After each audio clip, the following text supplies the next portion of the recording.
So, Giants Part 2. So I'm going to quiz you. Let's see how much you remember. How tall was Goliath? Does anybody remember? 9 feet, maybe. Yeah. 11 feet. There you go. Yay. Hey, let me give you a sticker. Oh. You get stickers this morning. Okay. That don't make you feel better, nothing will. How many brothers did Goliath have? Was it 2? 6. 7. Yep. How many brothers did he have? There were several. There were 3 sons and Enoch. Arab and Enoch. There were 4 brothers. 4 brothers. I didn't remember that. So there were 5 sons altogether that were born to who? Enoch. No, I'm reading that up there. I don't know. Oh, okay, so Goliath's father. Uh-huh. What was his name? We know his name. I know, what was his name? He doesn't have a name, but they call him the what of what? The is it Nisimus or something? Mm-mm. No. He was the giant of Gath. The giant. So he was the giant. So if he was the giant, I wonder how. We all get that. Okay, here's the next one. You go take my sticker back. No, I'm not. Besides Goliath and his brothers, who was the other giant in the Bible? I told y'all last week I said this funny. Goliath. Mm-mm. I told y'all I put it all together real fast. Oh, yeah, I remember you saying that. You remember his name? It's 2 letters. The start of the A. Og. Og! Jenna gets a Which is sticker. Og. O-G. Og of Bashan. Yeah, there you go. I'm going to get you those notes. I just haven't printed them out yet. Oh, Yeah, we okay. could have studied. We might would have passed. What's with that? Pop quiz. Y'all didn't know y'all was getting it this morning. Didn't you hate it when teachers used to do that? Yeah. And now I'm doing it to y'all. Yes. All right, so when we were going over Genesis 6, it gives us a term there that we find in Job. Do you remember what those were? The blank of blank came into the daughters of men. The sons of God. Sons of God. I give you pink, You Debbie. get 2 stickers. That's I not give you fair. pink for your pink you got on. Yeah, next. But just to review, we just think that it's Goliath. But it's more than Goliath. I read to y'all last week. This is just some of them, just to recap. The sons of Anak. You've got the Emim, Zamzamims, Valley of the Rephaim, the Giants, the Kenites, Kenizzites, Kadamites, Hittites, Perizzites, Rephaims, Amorites, Canaanites, Girgashites, Jebusites, Hivites, Anakims, Emims, Horims, Avimims, Zamzumims, Caphtorims, and Nephilims. Yeah, Scott's. Now, what their sisters? Spanish You just told us like that I they am. had sisters too. It never says a female. Okay, I couldn't She remember. was looking Okay. like. It never says a female, but if they're having children, I mean, It's got to be. Yeah. I would think so. Unless all the genes of the dad. Right. And I don't know how that works. I don't How know. would it look if it's, the sons of God and the daughters of men? I mean, the first one wouldn't have been a giant. It would have been a normal woman. So we know that's at least possible because it was daughters of men to begin with. So I don't know. That's kind of, And I wonder how big that first baby was. ooh, I don't know. She might be a big woman though. She might have died in childbirth. I mean, I'm just, just thinking realistically. I mean, I don't was know. thinking that. Yeah. Okay, so Thanks for thinking about that. going over everything that we've went over, we're going on the line of the sons of God, which were fallen angels, and the daughters of men produced I guess you would say, a different race of like hybrid beings. And again, I'm just going to tell you this. The other side of it is some people believe that the sons of God are fallen angels. They can't procreate. They cannot do that. So, who do you think that the daughters of men? What group do you think they come out of? I would just think just of humanity. Anyone other than Noah, because we know that Noah and his family were the only ones that were spared right after that on the ark. And maybe it was more than just, the wickedness of man. When God sent the flood and he wiped everyone out, maybe that was part of it too, to get rid of that I guess you would say, effort to keep the Messiah from being born. And then it's, we know that it happens again because the Bible says that it happened before and after the flood, that these Nephilim were there. So we've went through like a lot, and I don't want to sit here and just spit out verses to you on everything. So I'll get the printout so you can see where these different groups are in the Bible. And we ended up last week, we were talking about Josephus, the first century historian, and how he's in this first century, about the time where Jesus lived, and he is telling us that their bones, these giant bones, were displayed even in his time. Now, why would they display the bones? What was the purpose in that? Why do we display dinosaur bones? Just out of curiosity. I guess because they're so different from normal man. I mean, if we, let's just say we dug up one in our backyard today and it was in Spartanburg County, it would be on the news. It'd probably be in the Upstate Museum or State Museum or something like that. Just a wonder, I guess. You know how people would always go to even circuses to see just something of the bizarre. I guess this would be that back in those times. Okay, so let me continue on. We went over last week about in the book of Jude. You remember this? This is where we ended. The angels which kept not their first estate, that means they're fallen, left their own habitation. He hath reserved in everlasting chains under darkness unto the judgment of the great day, even as Sodom and Gomorrah, and the cities about them in like manner, giving themselves over to fornication and going after strange flesh.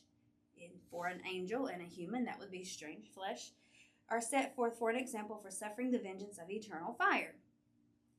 This verse is what some scholars use to say that these fallen angels who did this with mortal women, they got a different punishment, and they're the ones that's in chains. And again, I'm just going to tell you, it makes sense to me how it's laid out. But again, some people say angels can't procreate. So moving on to something new. You have the word Nephilim in Genesis 6:4 and in Numbers 13:32 through 33. That's what started us on this giant journey. When we were in the book of Numbers 13:33, that's when they went into Canaan. They sent the 12 spies, and they were like grasshoppers in their sight.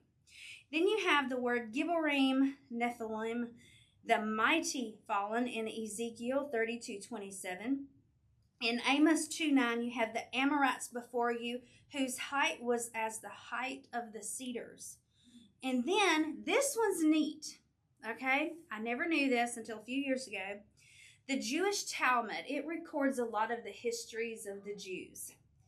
It says who Goliath's mother is. Now, this is not in the Bible.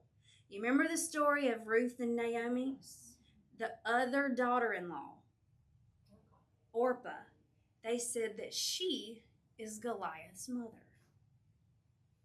Well, not interesting. Yeah. Did we read that? Did we have that in a Bible study? No, No. I've never seen Because I that heard that before. somewhere, but I don't know where I heard that. All I know is Orpah went back to her home, Yeah, which was, I read that you know, and somewhere. And- not God's, Yeah. you know, Yeah, they shouldn't have been there anyway. right. But Mhm. Elimelech took his family during the famine. Okay. But that's all we know about her. Right. From the Bible. Right. This and strictly that must be said. This is not in the Bible. This is Jewish tradition. It's from the Jewish Talmud. That's kind of interesting. Yeah, Did y'all say it on a podcast or something one time? I think so. Maybe that's where I heard it. I know I've heard that. I think so. I forgot it, but I know I heard it. Yeah, because I know I've said it before Yeah. that it traces back to the Jewish Talmud. How reliable that is, I can't say, but But that shouldn't be way out of line. Because look at this line. yeah, You know, and where she went and what she did. right. She's in the lineage of Jesus. Yeah. So It is interesting that it's in there, that they would even mention his mother. Sorry. So now let's look at history. Now keep in mind that the first giants are not the descendants of the giants. Okay? When we're reading through the Bible, we're having great and many as tall as the Anakims. Yeah, they're tall, but are they the original giant? So you have to think that let's just say let's say there is a fallen angel and a human woman. That first set is going to be different than their offspring. Does that make sense what I'm saying? All right, okay. So you have history of giants all over the world that have been dug up. Maximus Thrax, Caesar of Rome from 235 AD, he was 8'6". Now, I'm just giving you examples. I am not saying these people are Nephilim. I am not saying that these people are, descendants of these specific giants that are in the Bible or anything like that. I'm just giving you some tall people in history. In southeast Turkey, a skeleton was found in the late 1950s that was 15 feet tall. American Indians tell of a giant with long red hair that were over 10 foot tall in Lovelock Cave. They had actually went into that cave and they were looking for bat guano, or they use that to make gunpowder, and they come across these skeletons, I guess you would say, that was in this cave. The Native Americans around there, their oral history goes back. They were terrified of them. Lots of times when you have these these giants found in history, you'll hear the word cannibal attached to it. You'll hear 6 finger, 6 toe. And that goes along with the Bible, because Goliath's brother. So when you hear those things, you're thinking, these alarm bells are going off. Hey, that part's in the Bible. Is there something you want to say? Is there a connection? But that's all you can say. Is there a connection? Because we can't prove anything. A skeleton found under an oak in 1577 was said to be 19 feet 6 inches. Pacific Island in World War II found giants 18 to 20 feet in length. A woman in Italy was found to be an 8 feet. Skeleton found near the Castle Chaumont in France, found in 1613, was 25 foot 6. Now, I mean, just think, we have people who, in the Guinness Book of World Records, I forget what the tallest is, but it's not 10 feet, and they can barely walk. What does 25 feet look like? And who am I to say how tall is tall when it comes to the giants? Like when they're talking about we were grasshoppers in their sight. I mean, what does that look like? Because if you've got 25 feet, I mean, I'm 5 foot 3-ish. Hush, I got heels on today. I'm 5'5". But that's 4 times more than I am. What does that look like? Where do you go shopping for clothes and shoes for these? Ooh, you gotta make them out of animal hides. Were these people evil? Lots of times they are associated with evil because Really, they're not right. I don't know. And I'm not saying everybody, just like we have humans and some of us are evil, and you know how that is. Yeah. But lots of times it's the cannibal part that's kind of tied to some of the giant legends around. So giants are found in Ireland, Ohio, Patagonia. A skeleton was found by the Carthaginians in between 650 BC and 610 AD. That's 36 feet. Gilgamesh is described as a half god, half human. Okay? Now, I want you to think about that. Gilgamesh, he's part of the Sumerian flood epic, where it's like a flood story. And here's the thing. This is one of the reliefs of him. Okay? Now, what do you notice about that relief? He's holding what? A leg. Nope. No, it A looks like lion? it's a lion. Oh, It's a lion. I can't. It looks But like look a how puppy. little the lion looks. It looks like a puppy. It looks like a puppy. So he's considered a giant. He doesn't look bad just in that picture, but you need to see him in person. So if let's just say a lion. If I got a lion and I was trying to hold it up, I mean, how tall is he? If a lion looks like that in his arms, yeah.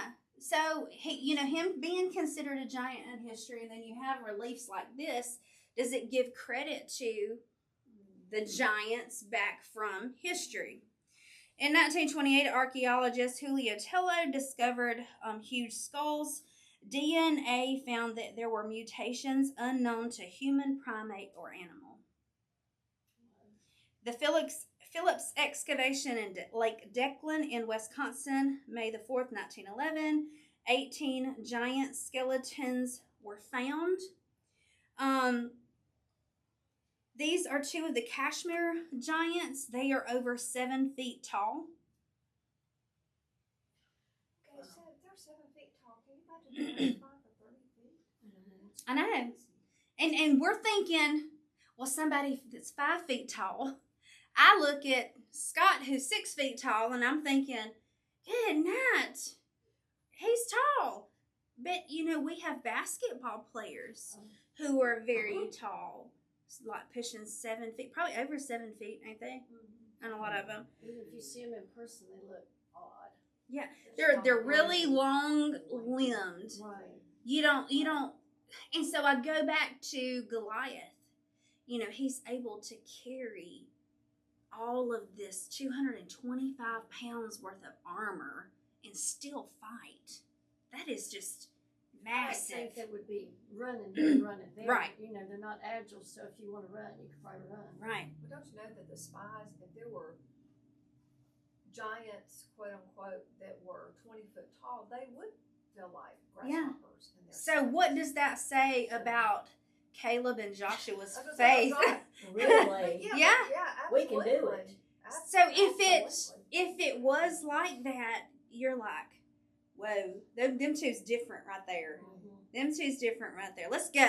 What, are you crazy? That's what they were saying. Are you crazy? They trust God that God was Right. going to do it. Right.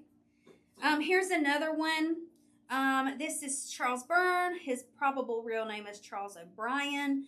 7'7" to 8'4". That's in I think that's in Ireland, one of the museums that are in Ireland. Even with this one, we can say it was probably just a normal man. Maybe he had gigantism. Maybe he was just really tall. Because we could put this in the category of basketball-ish, But we know there's tall people. We know that there's things like gigantism. But we know that some of this is different. When we get to Goliath, when we get to these people in the Bible, even Og at 13 feet something. You think, how in the world does he move? This is something different. 9-foot skeleton was found in Maple Creek, Wisconsin in 1897. 2015 in Varna, Bulgaria, large skeleton was found. 12'2" Irish mummy was found. Emperor in China had 2 15-foot tall guards. Gilgal Rephaim, some believe to be the Rephaim or the burial site of Og of Bashan. A 14-foot tall skeleton was in the museum in Chicago in 1920. The point in giving you this is you can see that there's stuff all over the globe. So here's my thing.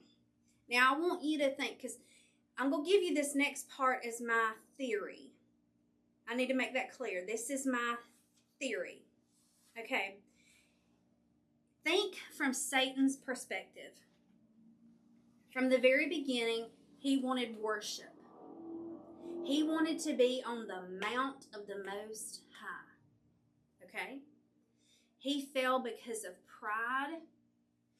And if he wants to get back at God, what's he going to take? What God loves. But he's also going to take what he wants, which is worship. So this is my theory. We have, when we go through school, they teach us the Greek false gods, Roman false gods. And I've told y'all before, when you go back to the Tower of Babel and you disperse from there, every ancient civilization has like a pantheon of gods. There's always a god of the sky, a god of the underworld, a god of war, a god of this. You know what I'm saying? So I don't have to go through that. So let me give you this. Zeus and Jupiter, they're the same person. Greek, Roman. Zeus, Jupiter. He was known as the king of the gods of lightning and thunder. Symbolized by an eagle, an oak tree, a lightning bolt, said to Mary, Hera had many affairs, many children, some gods, goddesses, because as Greeks conquered territories, they took on new goddesses and married them to Zeus. Okay, Olympian. They're all related and named after their dwelling place on Mount Olympus, and Olympus is said to have been a teacher of Zeus. The three main rulers in the Greek pantheon is Zeus, Poseidon, and Hades. Now think about this. Zeus, Poseidon sea, Hades underworld. They're covering all three, I'm going to say kind of realms, all three. All right? If you look at Zeus in the Greek, Amun-Ra in Egypt, Shiva in India, and Isis in Britannia, they all seem to be the same being. They just have different names. They were all worshipped. False gods who are worshipped. Now, if I take you to Revelation 9:20, it says this, and the rest of the men which were not killed by these plagues repented not of the works of their hands, that they should not worship what? The devil. Devils. What would we consider devils? The devil. Would you consider fallen angels possibly devils? Mm-hmm. So if you're Satan, and this is where my theory comes in, if I can't get to the messianic bloodline and mess it up, I'm going to start all these false religions. Now we know that angels have some abilities that we don't have, right? If you see certain things or you're going to start worshiping this person, deity, whatever you want to call it, being, I don't know, however they describe it in history. They start worshiping these beings. Isn't that what Satan would want? Because anything that pulls you to something else, you're not looking at God. Do you think he wanted his own people group too? Oh yeah, he wants all people. Yeah. He wants all people. The giants, hey, these are my people. Yeah. I'm just saying, Yeah. as far as tactics go, if I can't ruin the bloodline, I'm going to get souls a different way, because his goal was to be worshipped. Why do we have so many false religions? Why are all of these false gods? How can we look at all these ancient civilizations and say, well, this looks like the same person, they just have different names, or same beings, I guess. And, there's so many similarities between them. How'd that happen? It's all got to go back to Babel. What's the perfect place where you can start false religion? When everybody's together, right before they disperse. Now let me take it back to Revelation. When you get into Revelation, what's the city's capital of the devil called in Revelation? Babylon. Why Babylon? You have Babel, when all the languages were split. Remember we talked about how they took their architectural, their engineering, their religion, astrology, all these things with them. Then it's going to be rebuilt by Nebuchadnezzar around 605 BC in the book of Daniel. Nebuchadnezzar thought he was a reincarnated Nimrod. He wanted to be worshipped like Nimrod. He wanted to rebuild the Tower of Babel. He wanted that recognition, okay? And then that same kind of belief system has just kind of filtered out into all these different religions. But nothing ever changes. It's always a false god. So let me keep going. Satan's referred to as a serpent and a dragon. There are many mythological takes of beings coming from snakes and dragons. Why snake? That's what he took the form of. Why snake? Why dragon? Why is this, like this? All right, mythology has beings called demigods. Now, we go back to Genesis 6 and we use that term, the B'nai Elohim, sons of God. Could that be what some people consider part God, part human in Genesis 6 coming together, making a demigod? They're not really gods, but what if it's a fallen angel? I mean, that's just my theory of where mythology and all these religions come from. I don't believe that people just made this up. I believe this was like a strategic move from Satan. That is my theory. Let me make that clear. It's my theory because it makes sense to me. All right. The Titans were defeated by Zeus and imprisoned. Some of the angels were imprisoned, remember? All right. Greek mythology has a lot of accounts of God having mortal women as wives. What if that was demons? And people have been worshiping demons all these years.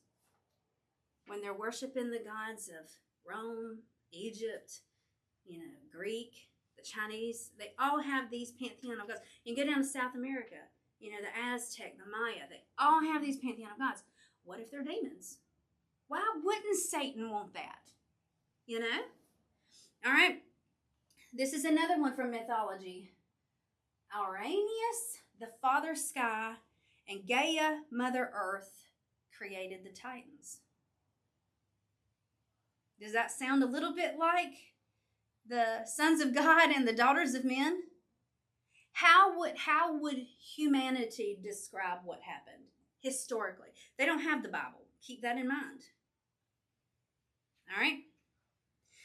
Maybe Greek mythology and other false gods and goddesses are rooted in historical fact.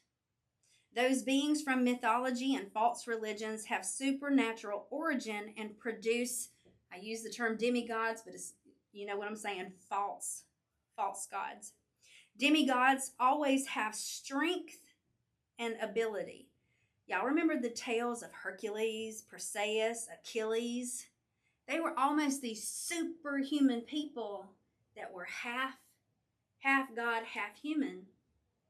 What if this was something like Goliath's father, who was the giant of Gath? If Goliath was the champion of the Philistines, what would one of these be? I'm just saying it's a possibility. If we have an account in God's word where you have the sons of God and the daughters of men coming together, what would it produce? When we get to heaven, we're going to know all of this. I don't know. I hope there's going to be like a movie screen showing all this stuff. Or it's just hits in our mind. I know. Okay, let me give you this good one. You remember Flavius Josephus? I just read y'all some of his stuff.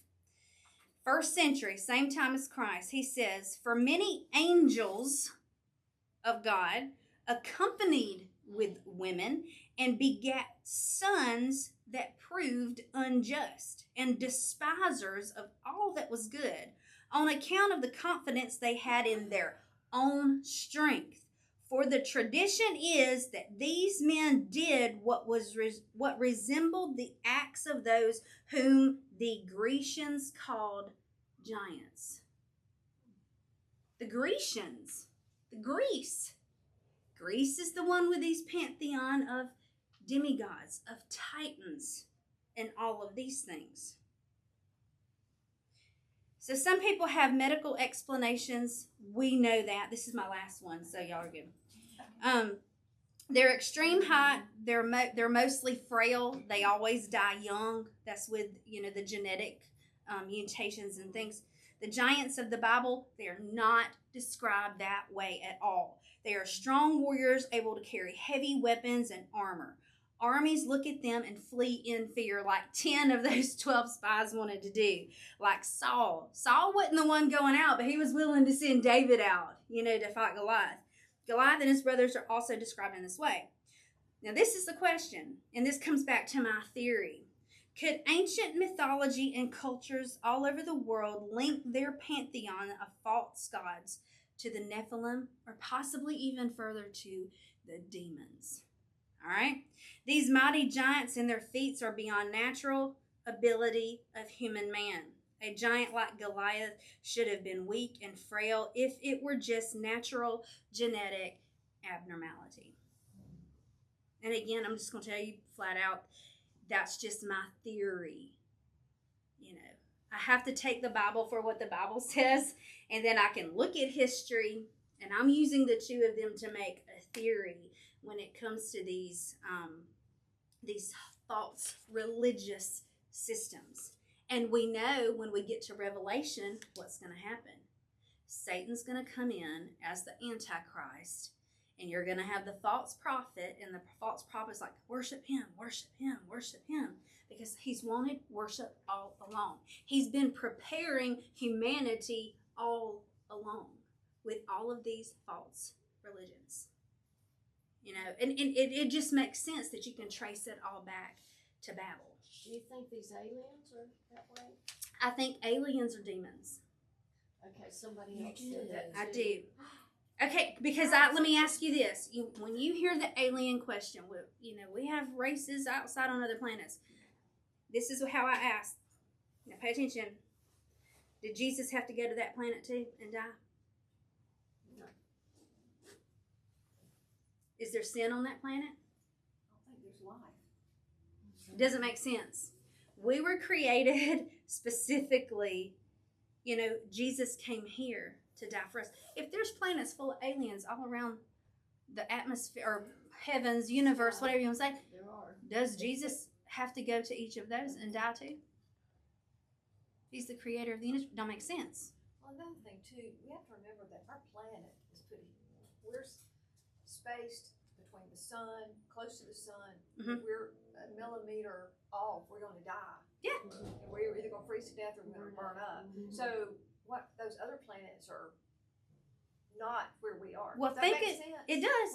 Where we have life, I don't know that there's life on Mars. No, I don't believe so too. So I believe anything alien is just demonic, is something to take you away from your creator. And when you think about Satan, the prince of the power of the air, every day of our week is named after a false god. Every planet that we learn about in school is named after a false god. Every moon of those planets is named after a false god. Think about it. Mercury, Roman messenger. Venus, Roman goddess of love. Mars, Roman god of war. Jupiter, Roman god of the sky. Saturn, Roman god of wealth. Uranus, Greek god of the sky or heaven. Neptune, Roman god of the seas. Pluto's the Greek ruler of the underworld. Well, that's where Satan tries to take everything from God. Everything. And we repeat these names so much, we forget that they are false gods. So Monday. Monday. Okay, I will do it all.